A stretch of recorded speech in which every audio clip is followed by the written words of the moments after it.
اللہ تعالیٰ خود کو اپنے پتہ ہے حل تعلم لہ سمیہ، کوئی کسی کے بارے میں سنا ہے جو ایسا ہو؟ کسی کو جانتے ہو جو اس کی ٹکر کا ہو؟ کوئی اسے ملتا بھی ہے؟ لیس کمثلہ شیء وہو السمیع البصیر، اس جیسا تو کوئی ہے ہی نہیں اور وہ دیکھنے والا اور جاننے والا ہے۔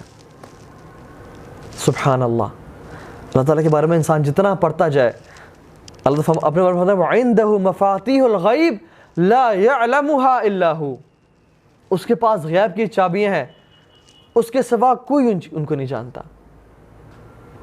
جو بھی غیب کے خزانے ہیں کوئی نہیں جانتا۔ اللہ خود فرماتے ہیں کہ ان اولکم و آخرکم، تمہارے سارے کے سارے شروع والے، تمہارے سب کے سب آخر والے، وَإِنسَكُمْ وَجِنَّكُمْ، تمہارے سارے انسان آدم سے لے کے آخری انسان تک، اور تمام جنات، یہ ایک میدان میں اکٹھے ہو جائیں، یہ ایک میدان میں اکٹھے ہو جائیں اور سب کے سب ان کے جو من میں آ رہا ہے سوال کریں، اور میں ان سب کو عطا کرتا جاؤں کرتا جاؤں کرتا جاؤں، اور وہ جو سوال کریں میں ان کو دیتا جاؤں، تو یہ میری بادشاہت میں کتنی کمی کرتا ہے؟ جتنا سمندر میں ایک سوئی کو ڈبویا جائے اور اس کو نکالا جائے، تو جو یہ سوئی اللہ سبحانہ جو سمندر میں کمی کرتی ہے، اسی طرح سے ان ساری انسانیت کو سب کچھ دینا، یہ اللہ تعالیٰ کے خزانے میں اتنی کمی کرتا ہے، which is close to none, which is nothing at all۔ یہ ہے بادشاہ، وَعِندَهُ مَفَاتِيحُ الْغَيْبِ لَا يَعْلَمُهَا إِلَّا هُوَ، اس کے پاس غیب کی چابیاں ہیں، ان چابیوں کو اس کے علاوہ کوئی نہیں جانتا۔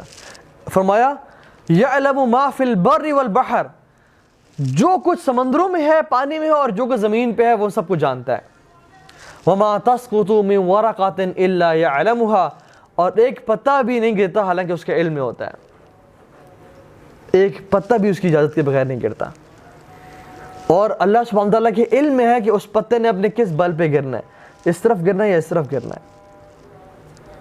کبھی آپ دور نہ جائیں، گلیات چلے جائیں اور کسی ویلی کے اوپر کھڑے ہو کے ذرا درختوں پہ نظر دوڑائیں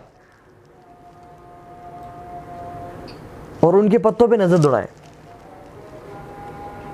آپ پائن ٹریز کو دیکھ لیں، ان کے چھوٹے چھوٹے پتے جو ہوتے ہیں کتنے زمین پہ گرے ہوتے ہیں۔ ایک انسان بیٹھ کے 15-20 درختوں کو گننا شروع کر دینا کہ اس کے پتے جب گرے تو میں گنوں کم از کم، وہ بھی نہیں گن سکتا۔ لیکن اس پوری کائنات میں جو کچھ ہے اور ایک پتا بھی گرتا ہے وہ اس کے علم میں ہے۔ سبحان اللہ، اس کا علم دیکھیں کتنا بڑا ہے اور ہیوج ہے۔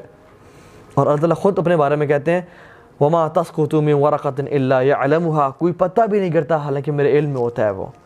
وَلَا حَبَّةٍ فِي ظُلُمَاتِ الْأَرْضِ، اور اندھیرے کی اندھیریوں میں، زمین کی گہرائیوں میں کوئی ایک ذرہ برابر بھی چیز ہو، وہ اللہ کے علم میں ہے، وہ اللہ تعالیٰ کے علم میں ہے۔ آپ کو پتہ ہے میرے ایک شیخ کو ان کے کچھ دوست بتا رہے تھے جب KKH کی کنسٹرکشن ہو رہی تھی، ہی واز ان آرمی اور بلاسٹنگ ہو رہی تھی، تو انہوں نے بلاسٹنگ کرتے کرتے پہاڑوں کو کاٹ رہے تھے، ایکسکیویٹرز تھے، بہت ڈوزرز تھے، تو ایک بڑا یونیک سا پتھر نکلا پہاڑوں کے اندر سے، بڑا گول سا تھا وہ۔ تو دے ور سرپرائز کہ اگر پہاڑ کا کلر براؤن تھا نا تو اس پتھر کا کلر بلیکش سا تھا، ایسے تھا جیسے کسی نے اس کے اندر رکھا گیا اور اس کا حصہ نہیں ہے یہ۔ تو انہوں نے اس کو نکالا اور بڑے حیران ہوئے، تو اس کو انہوں نے ہلایا تو اس کے اندر نا جیسے کچھ ٹن ٹن ٹن کی آواز آ رہی تھی کہ جیسے کچھ اس کے اندر چیز ہے۔ تو انہوں نے اس کو توڑنا چاہا، اور جب توڑا تو اس کے اندر ایک اور رنگ کا گول سا پتھر نکلا، ایک ہالو سپیس میں ایک پتھر نکلا۔ تو ان میں مزید شوق بڑھ گیا کہ یار یہ کیا بات ہے۔ مزید جب اس کو ہلایا تو مزید اس کے اندر کچھ آواز آ رہی تھی، اس کو مزید توڑا انہوں نے تو اس کے اندر مزید ایک چھوٹا سا اسی طرح کا گول سا پتھر نکلا، اور جب اس کو ہلاتے تو کچھ سمجھ آواز نہ آتی، تو لیکن ان کی کیوریوسٹی اور سسپینس بہت بڑھ چکا تھا، انہوں نے کہا لیٹس سی کہ واٹ از ان دیئر۔ تو جب انہوں نے اس پتھر کو توڑا تو اس کے اندر سے ایک چھوٹا سا مکوڑا نکلا جو کہ گرا اور چلنے شروع ہو گیا، اور کچھ دیر بعد جا کے مر گیا۔ یہ ہے اللہ سبحانہ و تعالیٰ، اس پتھروں کی چٹان کی گہرائیوں میں اور اس اندھیروں میں اس مکوڑے کو رزق کون دینے والا ہے؟ اس پتھروں کے اندر اس کو کون کھلا پلا رہا ہے؟ اور اس مکوڑے کی تقدیر میں کیا لکھا ہوا تھا کہ اس نے مرنا کہاں پہ ہے؟ نکل کے اس جگہ پہ مرنا ہے۔ یہ ہے العزیز الحکیم الرزاق، یہ اللہ رب العالمین کی ذات ہے۔ اور فرماتے ہیں ولا رطب ولا یابس، اور نہ کوئی موئسٹ چیز ہے نہ کوئی ڈرائی چیز ہے، الا فی کتاب مبین، کہ جو اس کے علم میں ہے اور اس نے کتاب میں لکھی ہوئی ہے۔